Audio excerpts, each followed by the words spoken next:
As Pablo mentioned, I'm entrepreneur in residence here. One of my functions is to meet with faculty and students about ideas for starting new companies or spinning off technologies. And I've enjoyed that part of my being here. But let me start off with what I see the purpose of this meeting is. First of all, does this make sense? Now to me it makes a lot of sense, but I'd rather hear that from you than my own thoughts. Give you an opportunity to see what faculty are working on here.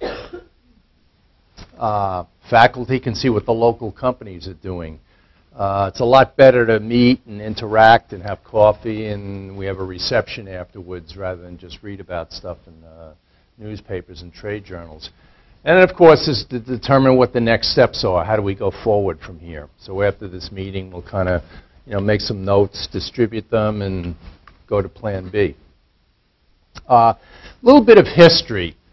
Princeton's had a number of really successful industrial academic interactions. And I just put 3 of them up here, but there are many more. These are the ones I've been involved with.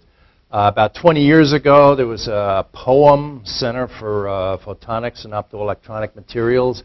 Jim Sturm was heavily involved in creating that. PRISM, that sort of morphed into Princeton, which combined materials with the optoelectronics. And then finally, most recently, we have MERTH with Prof. Claire Gamakel, and I'm not going to steal her thunder. I'll let her tell you about it, but that's also been a very successful industrial interaction. Just to give you my personal interaction, my history with Princeton and these types of academic interactions. I've had 2 startup companies, one Epitax in 1984, and the second one is called Sensors Unlimited. Epitax was more fiber optics, Sensors Unlimited was fiber optics, and also infrared imaging. I got involved with Steve Forrest, who was on the faculty. He joined in 1992. About the same time, Marshall Cohen and I started Sensors Unlimited. And it was really a synergistic thing. And POEM, which was then the Industrial Affiliates Center, really provided the nucleus for us to interact. Steve was coming in. He needed to set up his equipment, get his students going. We were starting a company. We had engineers, but we didn't have a lot of equipment and facilities. So via joint R&D programs, we were able to share these things, and both really benefited from them.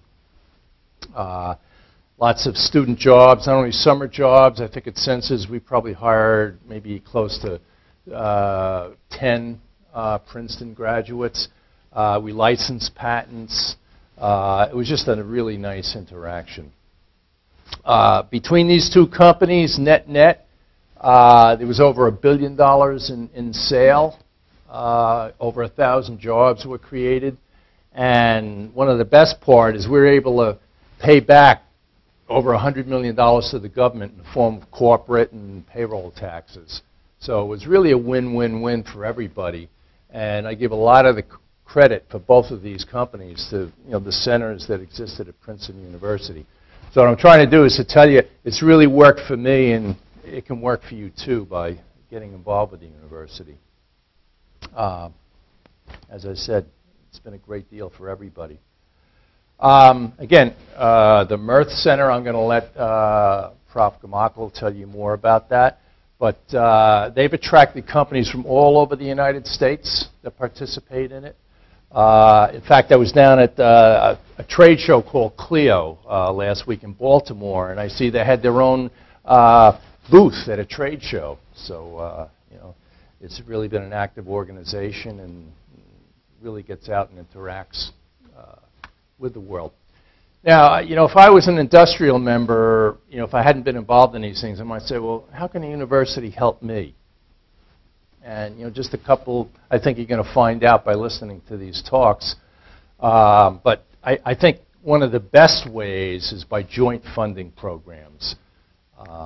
My companies have used the SBIR system, Small Business Innovation Research. It's a funding system the government has for small businesses.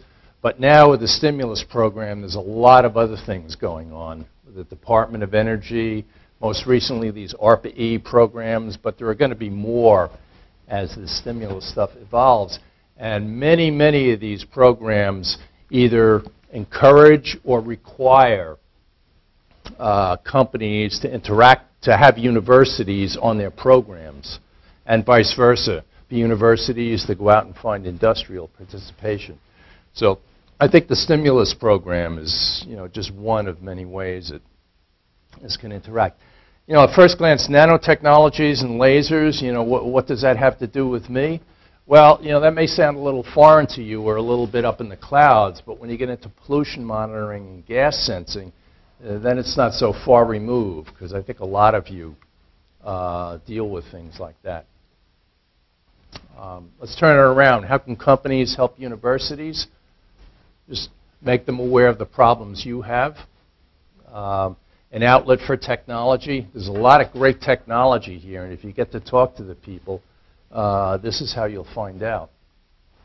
I can tell you from my own experience, Princeton's very easy to work with.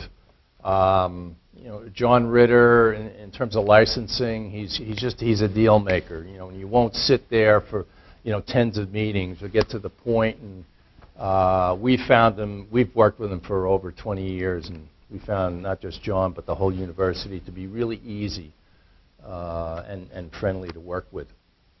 So I think that's the end of my comments.